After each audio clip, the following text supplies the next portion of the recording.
Oh my gosh! Hi everyone, Linkin Park Tano here, the internet's busiest music nerd, and it's time for a review of this new Linkin Park album From Zero. Yes, the legendary alternative rock music outfit Linkin Park is back with their 8th album. It's their first studio full-length in 7 whole years, and also the first they have come out with that features their brand new lead singer Emily Armstrong of the band Dead Sarah, someone who out of the gate was proven to be a kind of controversial pick due to associations that she has had with the likes of Danny Masterson, as well as personal connections to the world of Scientology. However, there were minimal attempts from the band to really address this, and it didn't really slow down the roll of singles that dropped in the lead up to this record, which now that it's out is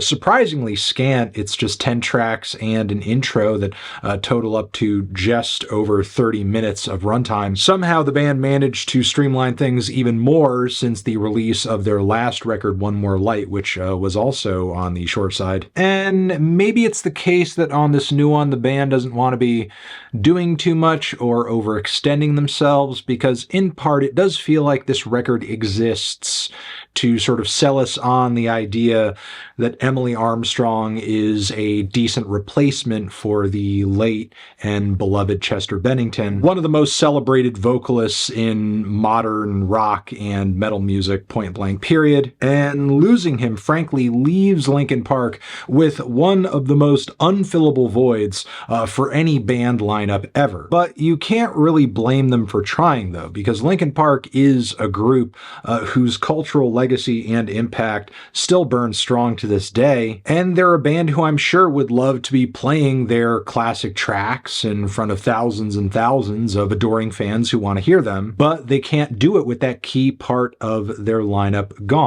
Enter Emily Armstrong. Here she comes to fill those shoes. However, merely just announcing a new live singer isn't necessarily going to generate the sort of engagement that a group might be seeking if they are trying to stay relevant in this very saturated music market, even if you have the kind of legacy that Linkin Park does. And again, sonically speaking, the primary focus on this album seems to be to convince fans that this is the same band, despite the massive lineup change happening before our eyes. Linkin Park is not just trying to prove to us that they're the same band, but also Emily is in the band and getting along with the band. There's chemistry there, as shown by all of the funny little intimate banter snippets that play periodically throughout the album between tracks where, Mike and Emily are going back and forth. But, those aren't necessary because I feel like the results on this record speak for themselves, because for the most part I think Emily's voice really does complement Linkin Park's sound. Given her vocal range and capacity for throat shredding screams, I can very much imagine her pulling off those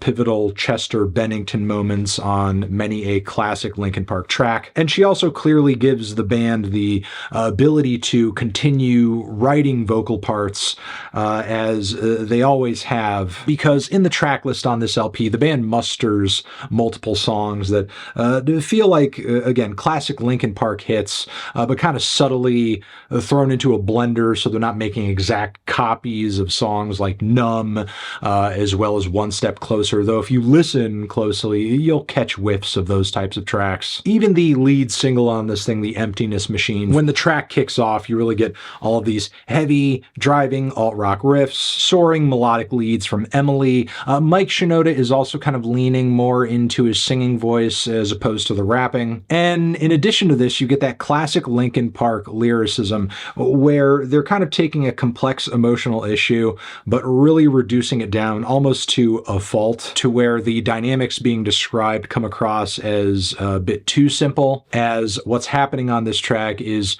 you have a protagonist who is acting inauthentically, they're not being their true selves. You could almost say that their existence is kind of like a lie, and the reason they're doing this is to be accepted, is to gain something, is to be entered into the emptiness emptiness machine to fit in, I guess you could say. It's not a mind-blowing track. It's not a terrible track either. It just sort of feels like it is fulfilling the bare minimum aesthetically of what we would expect from a Linkin Park song, no more, no less. And it's really a matter of whether or not you want to go into an album just to kind of hear the band prove that they can relive past glories in a way. And look, as somebody who was a big fan when I was a kid of their early stuff, I will say there are moments on this album where they pull that off very well, like on the song Heavy is the Crown, where I feel like they check a lot of those similar boxes that the Emptiness Machine does, but it goes even harder this time. Mike is even giving us the rapping again. We have those heavy jump the fuck up riffs on a climactic bridge toward the finish. And even though this song isn't really breaking any new ground for the band, I will say I guess I would rather hear them do this than extend themselves into territory that is uncomfortable or exposes, I guess, just a lack of actual versatility. The song Two-Faced is another deep cut that I feel like fits into that classic Linkin Park formula. There are even bits of this track that read as, you know, one step closer to the edge to me. Sure, that riffy climax with Emily screaming over those guitars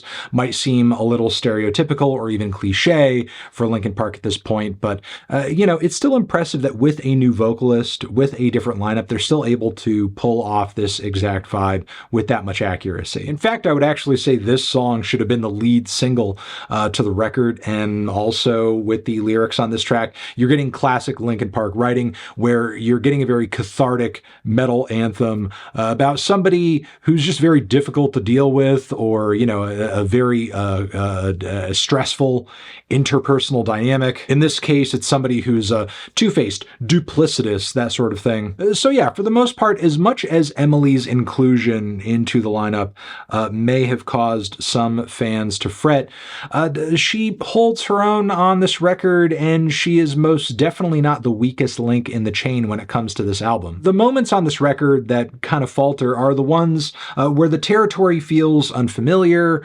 or the songwriting is just kind of scant or poorly executed. Take Overflow as well as Cut the Bridge, two tracks that oddly to my ears come across as very theatrical. The background vocals are actually even giving me Hamilton vibes. Even the instrumentals on these tracks read as being very melodramatic rock opera pieces. Alt-rock opera pieces, that is. And while when it comes to Linkin Park's music, I do expect at least some theatrics and angst, theater kid metal is not really what I tune in for. Deeper into the record, the song Stained feels less like a Linkin Park song and more like a Mike Shinoda track featuring Emily Armstrong, in terms of it being like some very bright, beat-heavy industrial pop rock with that metal element just being kind of missing. And while Over Each Other does feature a decent vocal performance from Emily on the chorus, and again, classic writing as far as the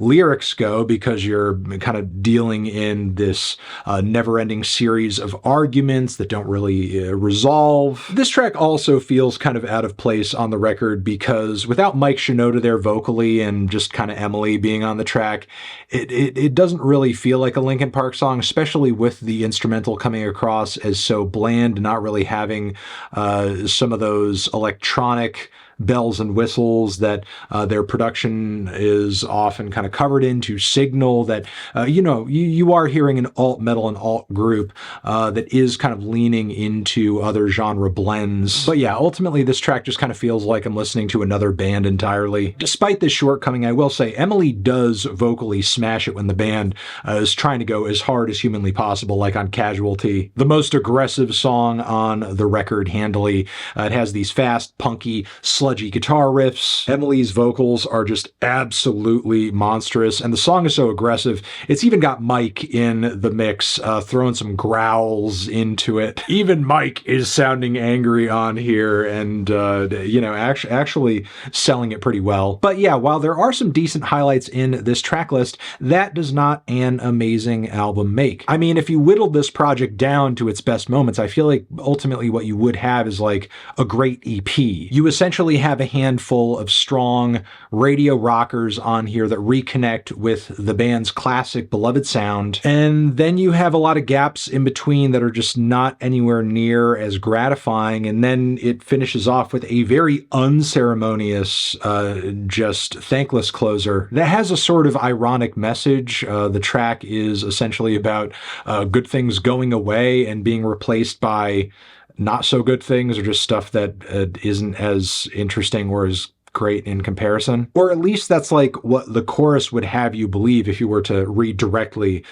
into the words there. All of these surrounding lyrics are actually so packed with non sequitur cliches that it's difficult to actually tell what thematic direction the song is going in, as Mike and Emily trade bars about spitting out your medicine that you don't want to take, asking for forgiveness, putting out fires, pushing people away when they get close, having a hard time laughing when you're the joke. There's also one lyric that stood out to me as maybe the worst on the entire album, where Mike spits a bar about falling down the stairs while everyone stares. With all of that being said, though, look, again, From Zero is better than I expected it to be, honestly. There are a handful of very good alt-rock anthems on here where Linkin Park is sounding like their usual selves, better than they have in years, frankly, as, in my opinion, a lot of the band's late-era records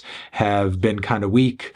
In that sense, you know, they're really kind of like coming back a little bit. They're really returning to form with Emily in the mix. But that glory only really lasts the length of a pretty brief rock song here and there on this already also brief record. And I guess it remains to be seen if whether or not the band can sort of like extend this magic out to the length of an entire album later down the road. But I actually wouldn't be surprised if at the end of the day this album was, you know, mostly just like assembled as a means of, you know, kind of like getting the band together, getting a tour together, which I'm sure once it happens will absolutely kick ass, and you know, the fans will probably eat it up and go crazy.